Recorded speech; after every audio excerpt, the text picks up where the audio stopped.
The film opens on a snowy winter night. A group of travelers are stranded at a remote train station, unable to leave due to the heavy snowfall. Inside the station, they huddle together for warmth and seek solace in conversation. Suddenly, they notice the presence of a mysterious stranger who is cloaked in a dark coat, his face obscured by dark sunglasses. Intrigued by the stranger's presence, the travelers invite him to share some stories to pass time. He begins by narrating a chilling tale of a past incident that unfolded high in the snow-covered mountains. A plane crash rips through the silence of a remote mountain. Bodies lie scattered, some dead and many decapitated. Among the survivors, an old doctor clutches his deceased wife, whispering to her for the last time. A businessman, fueled by the instinct to survive, grabs a dead passenger's belongings and urges everyone to follow him. He has a map, promising a cabin nearby. Missa screams as her friend Mary's leg is pinned beneath a seat. The doctor, his heart heavy with his own loss, springs into action. He frees Mary, revealing a badly broken shin.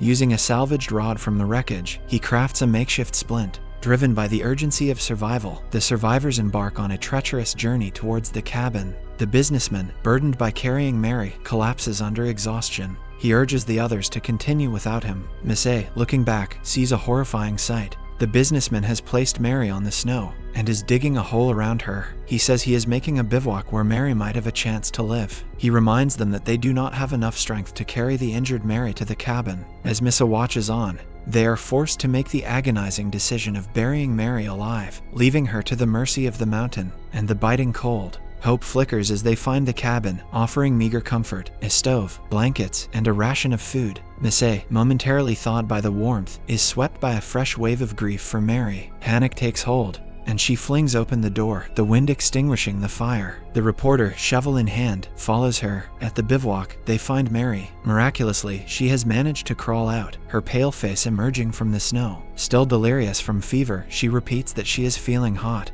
The reporter attempts to dig her out, but the shovel strikes Mary's neck. Blood stains the snow as Missa cries out in horror. Mary clutches Miss A's scarf, a final gasp escaping her lips before the reporter pulls them apart. The businessman arrives, witnessing the scene. He accuses the reporter of murder, and they all retreat back to the cabin. Inside, the old doctor questions Mary's absence. The businessman, choosing to hide the truth, claims she died before they reached there. The doctor acknowledges the inevitability of death in such dire circumstances, offering a somber acceptance. He then shifts the focus, sharing a chilling tale of two boys trapped in a tent by an avalanche. One, healthy and cunning, feigned checking the weather to slowly consume their supplies. When the injured boy succumbed, he was buried outside, but horror awaited the survivor each morning. His dead friend would be back. In his tent, the old man leaves the story hanging, urging everyone to sleep. Knowing sleep invites the risk of death from hypothermia, they devise a plan. 3 will sleep while 1 stays awake, rotating every 5 minutes. On the 10th rotation, the old man suggests waking everyone. The businessman, hesitant at first, volunteers to stay awake first. During his watch, he lights a cigarette and sees a ghostly figure in white near the wall. Convinced it's Mary, he pleads for forgiveness, claiming his actions were for her good. But the alarm clock's shrill ring shatters the night, and he hastily wakes the old man and takes his place in the bed. The old man spends his watch gazing at a photo of his deceased wife, a poignant reminder of his loss. As the alarm jolts him, he wakes the reporter, then Miss A, who watches old videos of herself and Mary. Tears welling up, she whispers an apology to her friend. Suddenly, the old man awakes with a start, the alarm beside him. He rouses everyone and distributes their meager rations. Nissa notices a discrepancy. She confesses to falling asleep during her turn, revealing that the businessman wasn't awakened by her. Confused and unnerved, the stranded passengers ponder the impossible. Did someone else wake the businessman? The chilling possibility of Mary's spirit lingers in the air. Determined but wary, they attempt to sleep again, with the reporter taking the first watch. However, we see a ghostly figure in white crossing the room while the reporter slumbers. The scene shifts abruptly. The old man is awakened again,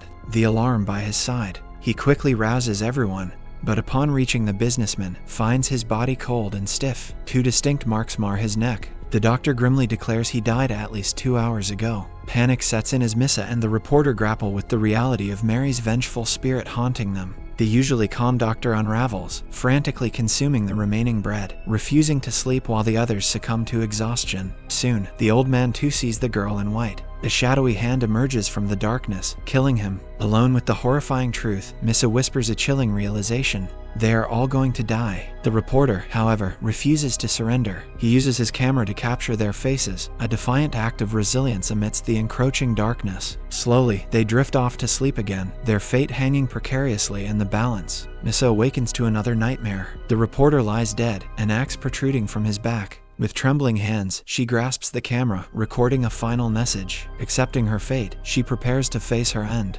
Reviewing the footage, she sees a horrifying truth. A woman in white raises an axe and plunges it into the reporter's back. But the camera doesn't reveal the face of the attacker. Kara grips Miss as she begs for forgiveness, her voice echoing in the silent cabin. As the blanket slips from her shoulders, a shocking revelation emerges. She wears a white dress, identical to the ghostly figure. The hand reaches out and grasps hers. The scene abruptly changes. Rescuers find Missa screaming in the snow, surrounded by the bodies of the passengers, the old man, the reporter, the businessman. In the distance, Mary's body remains untouched, the shovel still embedded in her neck. The question hangs heavy: did Missa kill them all, or was she a pawn of Mary's vengeful spirit? We return to the train station, where the stranger in black concludes the story that the old doctor was telling his fellow survivors. He reveals that it was the healthy boy who repeatedly dug up his friend's body, dragging it back to his tent each night. Each morning, oblivious to his actions, he buried the body anew. The young man, eager for another tale, requests another story. As the camera zooms in on the stranger dressed in black coat, a smile spreads across the lips and he begins again. The story begins with a black and white scene, depicting a historical event. March 14, 1702, Mordisano of the Ako clan assaults and injures Kira, a member of the shogunate, within Edo Castle. Bound by the traditional Japanese rules of the time, Asano commits harakiri, an honorable suicide, to avoid punishment and disgrace. The burden of revenge falls upon Oishi, Asano's chief minister. Yet, initially, Oishi shows little interest in vengeance, preferring to spend his time with his seductive mistress. One day, a strange sound draws Oishi's attention. He investigates, discovering a silver box on the road outside his home. Poking it with his sword, he is startled by a voice greeting him from the other end. It's a mobile phone, a technology unknown to the 18th century samurai. Initially skeptical, Oishi's disbelief fades as the voice accurately predicts the death of his advisor on August 3, 1702. The voice reveals itself as a historical researcher from the future, seeking confirmation of the events of the past. Oishi, intrigued, engages in conversation with the phone. Much to his wife's alarm, she eventually leaves with their children, unable to bear the unsettling presence of the unseen voice. The researcher goads Oishi about his planned attack on Kira, questioning his courage and motives. Oishi's reluctance is interpreted as a clever tactic to mislead the enemy. News reaches Oishi that Yamaoka, one of his samurai, has attempted and failed to kill Kira. Oishi instructs his subordinate to join the attack and leave him out, feigning ignorance of the incident.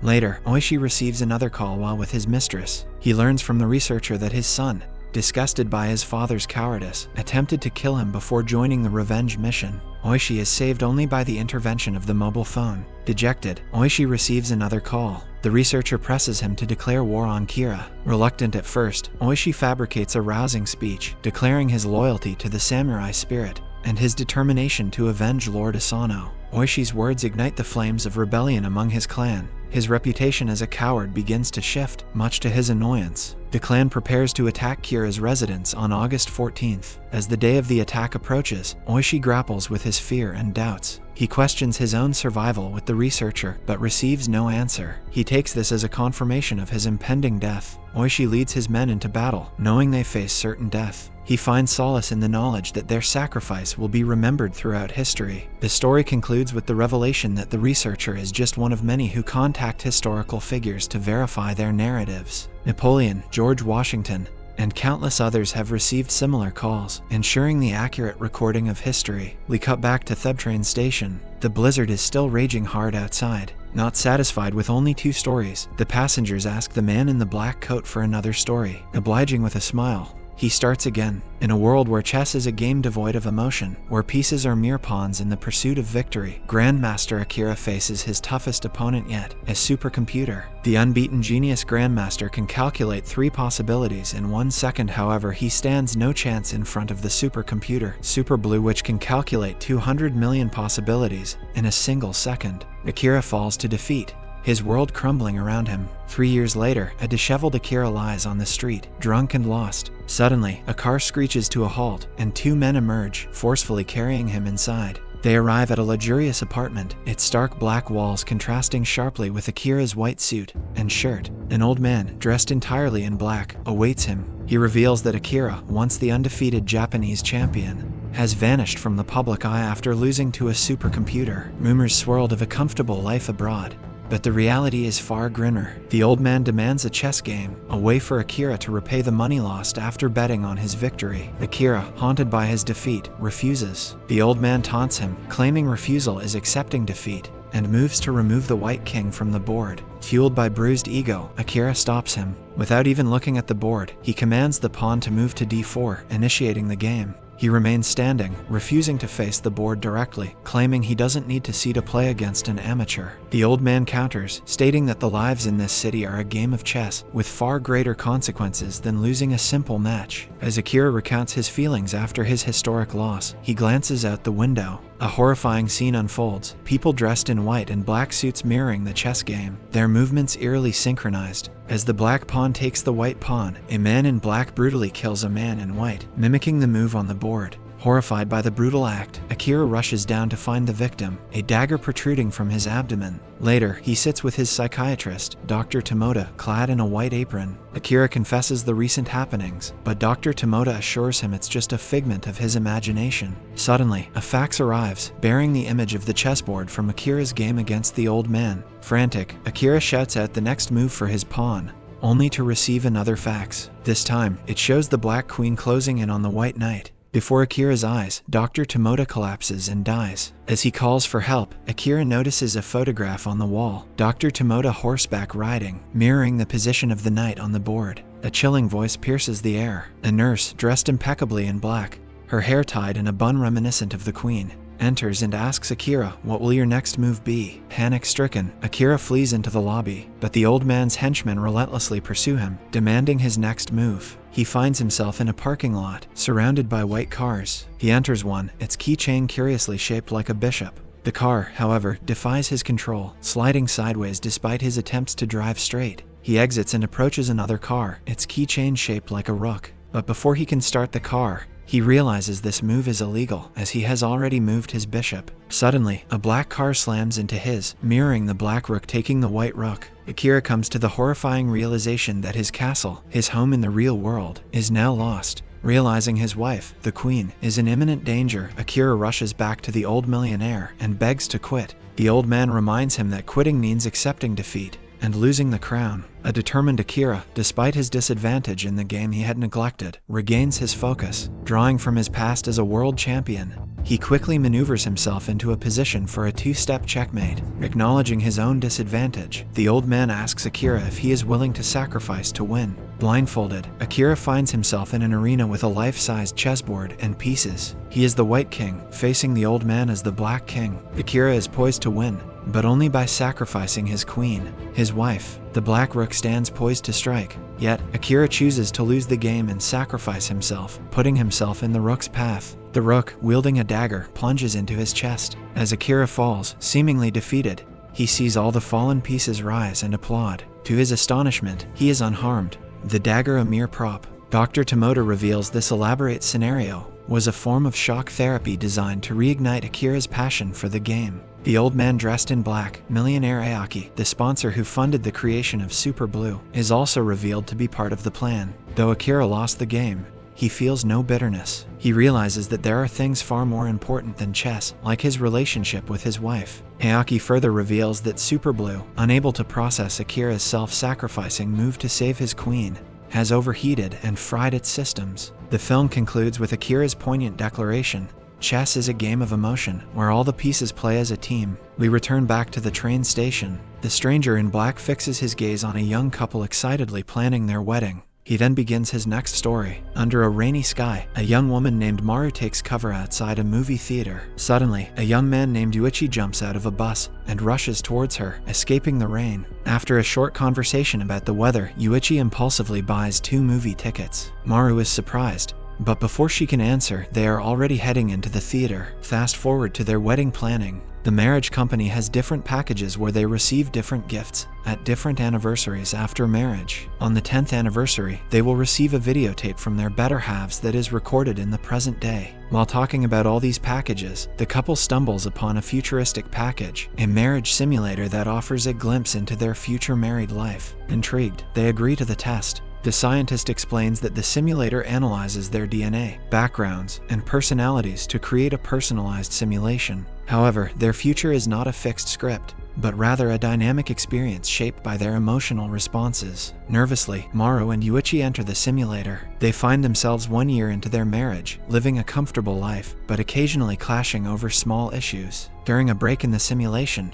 Yuichi reassures Maru that he will always be by her side. However, on their way back, they witness another couple arguing after their simulation showed the man potentially cheating. Back in the simulation, Maru and Yuichi are preparing for the arrival of their baby. They pre-select names, Haruki for a boy and Yuka for a girl. To their surprise, Yuichi's mother steps in and names their newborn son Yachiro, citing family tradition. Frustrated, Maru lashes out at Yuichi for breaking their agreement. The scene jumps to their 10th anniversary. Maru is angry that Yuichi is constantly busy with work and neglects her. He defensively replies that he works hard to provide for her and their son. Years later, Maru decides to join the workforce. Yuichi reluctantly agrees, but suggests they move in with his parents for their son's sake. Maru rejects this idea, accusing him of always believing he makes the bigger sacrifices. The tension escalates, leading to a heated argument and a decision to divorce. Suddenly, they wake up from the simulation. Maru, shaken and tearful, slaps Yuichi for breaking his promise to stay with her. He stubbornly argues that it's better they discovered the potential problems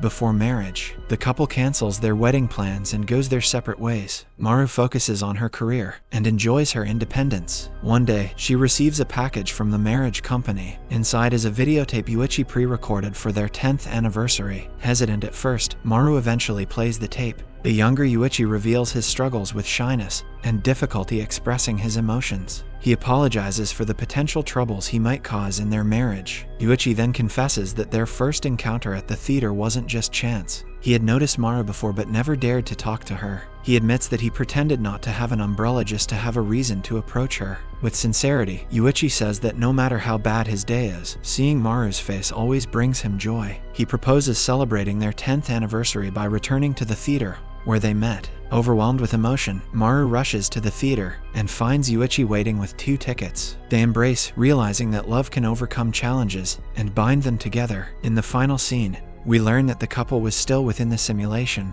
The entire experience, from marriage to conflict to reconciliation, served as a test of their commitment and love. Hand in hand, they face the future, knowing that while difficulties are inevitable, their love will guide them through. In the last scene of the movie, we return to the train station where the blizzard has finally stopped. 4 of the travelers leave while the stranger in black gears up to tell another story to the last remaining passenger.